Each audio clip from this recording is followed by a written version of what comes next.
عليهم آياته ويزكيهم ويعلمهم الكتاب والحكمة وإن كانوا من قبل لفي ضلال مبين لقد من الله على المؤمنين إذ بعث فيهم رسولا من أنفسهم يتلو عليهم آياته ويزكيهم.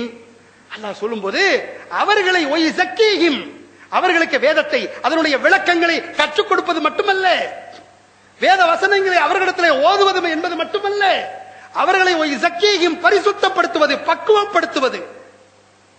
அல்லாஹ் ஜல்ல ஷானஹு தஆலா பக்குவப்படுத்தக்கூடிய பொறுப்பை முஹம்மது ஸல்லல்லாஹு அலைஹி வஸல்லம் கொடுத்து அந்த பொறுப்பை அவர்கள் முழுமையாக நிறைவேற்றிய காரணத்தால் பக்குவம் பெற்றவர்களாக சஹாபாக்கள் ஆனார்கள். சஹாபாக்களுடைய பக்குவங்கிறதுக்கு எவ்வளவு விளக்கங்களை சொல்லலாம். குறிப்பா ஒரே ஒரு விளக்கத்தை மட்டும் உங்களுடைய கவனத்திற்கு இந்த குறுகிய நேரத்திலே இந்த சபையிலே நான் சொல்ல கடமைப்பட்டிருக்கிறேன். ஒரு சஹாபியுடைய பேர் அம்ர் இப்னு சமுரா. இந்த அம்ர் இப்னு சமுரா ரலியல்லாஹு அன்ஹு அவருடைய வாழ்க்கையில நடந்த ஒரு நிகழ்வு. அவர்கள் ஆரம்ப கட்டத்திலே இடம் பெற்றிருக்கிற ஒரு சஹாபி.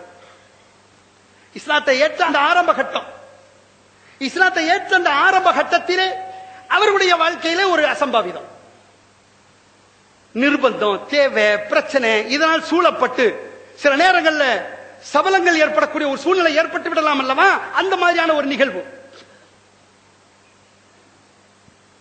ஒரு ஒட்டகத்தை திருடிட்டாங்க. என்ன பண்ணுவாங்க? இதைத்தான் சொல்லுவாங்க, அவர் அப்படி திருநார், அவர் அதை செய்தார், அவர் அப்படி நடந்தார் என்று சொல்லி ஒரு பட்டியல் போடுவாங்க. அது நடக்கவில்லையா, இது செய்யவில்லையா, அப்படி நடக்கவில்லையா என்று சொல்வார்கள். எனவே அவர்களை பின்பற்ற வேண்டுமா அப்படின்னு வருவாங்க. ஆனால் இங்க எதை மறந்துடுவாங்க என்று சொன்னா, நடந்தது அந்த நிகழ்வு, ஆனால் அந்த நிகழ்வோடு முடிவடைந்து விட்டதா? அவர்களே நேராக நபி ஸல்லல்லாஹு அலைஹி வஸல்லம் வர்றாங்க. வந்து யா ரசூலல்லாஹ், அல்லாஹ்வின் தூதரே, என்ன நீங்க பரிசுத்தப்படுத்துங்க, இந்த மாதிரி நடந்துருச்சு அப்படின்னு அவங்க சொல்றாங்க. அதுக்கு பிறகுதான் அவங்க அந்த சஹாபியே சொல்றாங்க, நான் யார் இடத்துல கை வச்சிட்டேன்னா இந்த குடும்பத்திடத்துல. உடனே அந்த குடும்பத்துக்கு ஆள் அனுப்புறாங்க. அந்த குடும்பம் சொல்லுகிறது, ஆமா எங்களுடைய ஒரு ஒட்டகம் காணும் அப்படிங்கிறாங்க. உடனே நபி ஸல்லல்லாஹு அலைஹி வஸல்லம் உத்தரவு போடுறாங்க, இந்த சஹாபியினுடைய கை வெட்டப்படுது. அப்ப தெரியாது யார் செஞ்சாங்கிறது தெரியாது. ஆனா அவர்களுக்கு தெரிகிறது, நாம் இதை உண்மை என்று ஒப்புக்கொள்ளாவிட்டால், நம்முடைய நடப்பை நாம் சொல்லாவிட்டால் இன்று வெளிப்பட்டுவிடும் ரசூலுல்லாஹி ஸல்லல்லாஹு அலைஹி வஸல்லம் அவர்கள் இருக்கிறார்கள், வஹீயின் மூலமாக வந்துவிடும், இல்லை மறுமையிலே வெளிப்பட்டுவிடும். அந்த பயம் வருது. அந்த பயத்தின் காரணத்தால், அல்லாஹ்வின் தூதர் ஏற்படுத்திய அந்த பக்குவத்தின் காரணத்தால், அந்த தஸ்கியாவின் காரணத்தால் அல்லாஹ்வின் தூதரிடத்திலே தானாக வந்து, யா ரசூலல்லாஹ், அல்லாஹ்வின் தூதரே, நான் தப்பு செய்துட்டேன், என்ன நீங்க பரிசுத்தப்படுத்து, என்ன நீங்க பரிசுத்தப்படுத்து. அப்ப அந்த சஹாபியை பார்த்து சொல்றாங்க, அப்படியா, ரெடியா? ஆமா. கை வெட்டப்பட்ட, கை வெட்டப்பட்ட உடனே அந்த கை துண்டா கீழே இருக்கு. உடனே அந்த கையை பார்த்து இவங்க பேசுறாங்க, வெட்டுப்பட்டு கீழே கிடக்கிற அந்த கையை பார்த்து அவங்க பேசுறாங்க. யாரு? அந்த அம்ர் இப்னு சம்ரா ரலியல்லாஹு அன்ஹு பேசுறாங்க, அல்ஹம்துலில்லாஹில்லதி தஹரனி மின்கி, உன்னிடமிருந்து என்னை சுத்தப்படுத்தினானே அந்த அல்லாஹ்வுக்கே எல்லா புகழும். கையே, நீ என்ன நினைச்ச? அரத்தி அன் துதுகிலி ஜஸதி அன்னார், நீ வெட்டுப்பட்டு கீழே கிடக்கிற, நீ என்னோட இருந்திருந்தா என் உடம்பு முழுக்க நரகத்துக்கு போயிருக்கும், என்ன நரகத்துல தள்ளணும் தான் நீ நினைச்ச, ஒன்ன நான் இப்ப தள்ளி வச்சிட்டேன் போ என்று அந்த சஹாபி கேட்டாங்கிற அந்த செய்தியே இமாம் இப்னு மாஜா ரஹ்மத்துல்லாஹி அலைஹி அவர்கள் தங்களுடைய சுனன் இப்னு மாஜாவிலே பதிவு செய்திருக்கிறார்கள். என்றால் இன்றைக்கு நடக்கிற நிகழ்வு என்ன? அந்த குற்றச்சாட்டுகள் ஒண்ணுக்கொண்ணு பரிமாறி நாரடித்துக் கொள்ளக்கூடிய சூழ்நிலை அல்லாஹ் ஏற்படுத்தி இருக்கிறானே, இவர்களுக்கு அந்த பரிசுத்தம் கிடைக்குமா? கொஞ்சம் யோசித்து பாருங்கள். அல்லாஹு ஜல்லஷானஹு வ தஆலா அப்படி பக்குவம் பெற்றவர்களே தான் சஹாபாக்களாக தேர்வு செய்திருக்கிறார். அந்த சஹாபாக்களை பற்றி அவர்கள் அப்படி செய்தார்கள் இப்படி செய்தார்கள் என்று பேசக்கூடிய நிகழ்வுகளை பார்க்கிறோம். இன்னைக்கு ஓதப்பட்ட ஹதீஸ்ல வரக்கூடிய இன்னொரு முக்கியமான செய்தி ஹவுதுல் கௌசர் சம்பந்தமான செய்தி. அந்த ஹவுதுல் கௌசர் தடாகத்து நபி ஸல்லல்லாஹு அலைஹி வஸல்லம் அவர்கள் நமக்கு முன்னால் சென்று நிற்பார்கள்.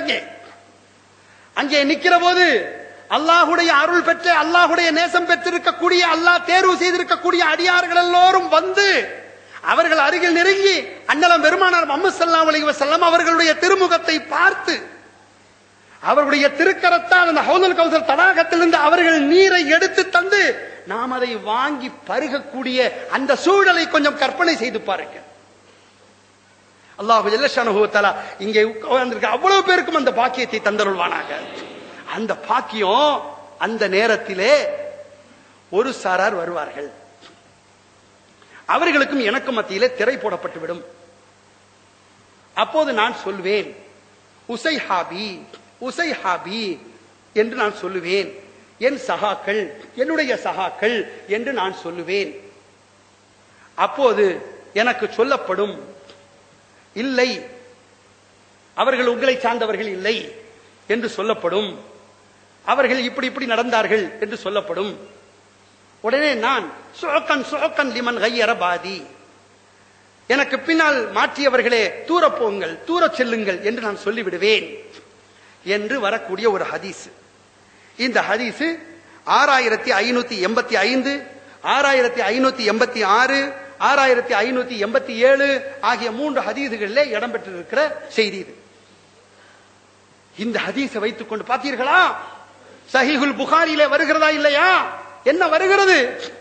சஹாபாக்களே ஹவுதுல் கௌசர் தண்ணீருக்கு கிட்ட போக முடியாம ரசூலுல்லாஹ்விடமிருந்து தண்ணீரை கொடுக்க முடியாம தடுக்கப்படுகிறார்கள் என்றால் அந்த தடுக்கப்படுற சஹாபியா நீங்க பின்பற்ற போறீங்க அப்படின்னு இந்த ஹதீஸை வைத்து இப்படி குழப்பி கேட்கக்கூடிய நிகழ்வு பார்க்கிறோம். அன்பானவர்களே கொஞ்சம் யோசிக்க வேண்டும். இந்த ஹதீஸ் இருப்பது உண்மை, சஹீஹுல் புகாரிலே இருப்பது உண்மை. ஆனால் அல்லாஹு ஜல்லஷானஹு தஆலா எப்படி அவர்களுடைய கண்களை குழப்புகிறான் என்று பாருங்கள், அவர்களுடைய இதயங்களை எப்படி சிதைக்கிறான் என்று பாருங்கள். இந்த ஹதீஸிலே இடம்பெற்றிருக்கிற முக்கியமான ஒரு வாசகம், அந்த வாசகம் தான் பிரதானமான வாசகம். என்ன வருகிறது? இன்னஹும் லை யஸாலு முர்தத்தீன அலா ஆதாரிஹிம். அவர்கள் யார் என்றால் முர்தத்துகளாக இஸ்லாத்தை விட்டு வட்டத்தை விட்டு வெளியேறி மதம் மாறி போனவர்கள். அந்த வாசகம் வருது. நான் கேட்கிறேன், சஹாபி என்று சொன்னா யார சொல்லுவோம்? நபி ஸல்லல்லாஹு அலைஹி வஸல்லம் அவர்கள் திருமுகத்தை பார்த்து இஸ்லாத்தை ஏற்று அந்த நிலையிலேயே வஃபாத்தாகி இருப்பார்களே அந்த அவர்களை தான சஹாபாக்கள் என்று சொல்லுவோம். சஹாபாக்கள் என்பவர்கள் மதம் மாறியவர்களை சஹாபாக்கள் யாரா சொல்லுவோமா? இல்லையே. இதெல்லாம் அவங்க கல்ல நல்லா மறைக்கிறாங்க. சரி, அதுக்கு மட்டுமல்ல, இங்க கவனத்தில் கொள்ள வேண்டிய விஷயம், அங்க உசைஹாபி உசைஹாபி என்று சொன்னதற்கு இந்த ஹதீஸுக்கு என்ன விளக்கம்? இந்த ஹதீஸ் என்னென்ன கிதாப்ல எல்லாம் இடம் பெற்றிருக்கிறது அதுக்கு விளக்கம் சொல்லி இருக்கிறாங்களே மிகப்பெரிய இமாம்கள் சொன்ன விஷயங்கள் எல்லாம் என்ன? இது சஹாபாக்களை குறிக்கிற விஷயமா? இல்லை. இது சஹாபாக்களை குறிக்கிற விஷயம் இல்லை, உம்மத்தை குறிக்கிற விஷயம். இந்த உம்மத்தை குறிக்கிற விஷயம் என்ற செய்தி வேறு வேறு ஹதீஸ் கிதாபுகளில் வருகிறது என்று அந்த செய்தியும் குறிப்பிடுகிறார்கள். ஆக இல்லாத விளக்கத்தை கொடுத்து இருக்கிற வாசகத்தை மறைத்து தப்பான அர்த்தத்தை கொடுத்து சஹாபாக்கள் மீது தங்களுக்கு இருக்கக்கூடிய அந்த காழ்ப்புணர்ச்சியை தீர்த்துக் கொள்வதற்காக ஹதீசுகளையே குழப்பக்கூடிய ஒரு நிலைக்கு வந்திருக்கிறார்கள் என்றால் இந்த ஒண்ணுதான். எத்தனையோ விஷயங்களை சொல்லலாம், இந்த ஒண்ணுதான் இவர்களிடமிருந்து என்னை அல்லாஹ் தஆலா பிரித்த விஷயம். யோசித்து பாருங்கள், இது எப்படி ஜீரணிக்க முடியும்? ஆரம்ப கட்டத்தில் வந்தார்கள், என்ன சொல்லி வந்தார்கள்? எப்படி சொல்லி வந்தார்கள்? அனாச்சாரங்கள் அது நீக்கப்பட வேண்டும் என்று வந்தார்கள். அனாச்சாரங்கள் அகற்றப்பட வேண்டும், பிதாத்துகள் மாற்றப்பட வேண்டும் என்று வந்தார்கள். அனாச்சாரங்கள் அகற்றப்பட வேண்டும், பிதாத்துகள் மாற்றப்பட வேண்டும். அது அகற்றப்பட வேண்டும், சுன்னத்துக்கள் நிலைநாட்டப்பட வேண்டும் என்று வருகிற போது அந்த கோணத்தில் அவர்களோடு போய் இணைந்தவன் நான். அதை தாண்டி இமாம்கள் என்ற நிலை வந்தது. அந்த இமாம்களை பின்பற்றுவது என்ற நிலை ஏற்பட்டு அந்த ஒரு சூழ்நிலையிலும் அதன் பக்கம் போனவன். ஆனா ஒவ்வொரு கட்டத்திலேயும் சருகக்கூடிய ஒரு நிலை ஏற்பட்டது. நான் ஒத்துக்கொள்கிறேன், அந்த தவறை நான் எண்ணி பார்க்கிறேன். இவர்களோடு இருந்த காலகட்டத்தை நினைத்து வேதனைப்படுகிறேன். அந்த வேதனையை பல இடங்களிலே உங்களோடு நான் பரிமாறி இருக்கிறேன். எல்லா கட்டங்களிலும் நான் சொல்லி இருக்கிறேன்.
அந்த நிகழ்வுகளை எல்லாம் உங்களிடத்தில் எடுத்து சொல்லி என்னுடைய நிலையை உங்களுக்கு மத்தியிலே விளக்கி, இப்படிப்பட்டவர்களோடு நான் கடந்த காலங்களிலே தொடர்பு கொண்ட அந்த நிலையை எண்ணி பார்த்து வேதனைப்பட்டு உங்களுக்கு மத்தியிலே நான் எடுத்து சொல்லி இருக்கிறேன்.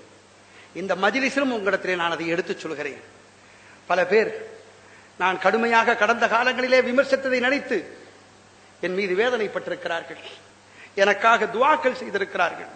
யாரெல்லாம் துஆக்கள் செய்தார்களோ அவர்களுக்கெல்லாம் நான் என்னுடைய நன்றியை தெரிவித்துக் கொள்கிறேன். நீங்கள் இன்னும் சிறப்பாக துஆ செய்யுங்கள்.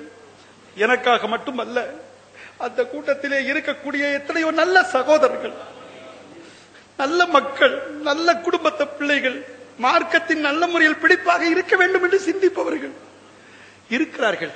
நான் அந்த சகோதரர்களுக்கும் நான் அழைப்பு கொடுக்கிறேன். தனிப்பட்ட முறையிலே நாம் யாரையும் விமர்சிக்க விரும்பவில்லை. இந்த நிலையிலே சஹாபாக்களை விமர்சித்தது, சஹாபாக்களை மட்டமாக பேசியது என்ன காரணம் தெரியுமா? அப்படி போனால்தான் தன்னுடைய மனோ இச்சையின் அடிப்படையில் பேச முடியும். சஹாபாக்களுடைய அந்த தன்மையை குறைத்து மதிப்பிட்டு அவர்கள் பின்பற்றப்படுவதற்கு தகுதியற்றவர்கள் என்று சொல்லிவிட்டால் முடிந்துவிட்டது. ஏன்? குர்ஆனுக்கு விளக்கம் சஹாபாக்கள் தானே சொல்ல வேண்டும். முஹம்மது ஸல்லல்லாஹு அலைஹி வஸல்லம் அவர்களுடைய ஹதீதுகளுக்கான விளக்கம் சஹாபாக்கள் தான் வர வேண்டும். நபி ஸல்லல்லாஹு அலைஹி வஸல்லமிடமிருந்து குர்ஆனை நேரடியாக கேட்டவர்கள் சஹாபாக்கள் தானே. முஹம்மது ஸல்லல்லாஹு அலைஹி வஸல்லம் ஹதீதுகளை கேட்டவர்கள் அந்த சஹாபாக்கள் தானே. அந்த சஹாபாக்கள் தானே விளக்கங்கள் சொல்வார்கள். எனவே அந்த விளக்கங்களை அவர்களிடமிருந்து நாம் கேட்க வேண்டியதில்லை.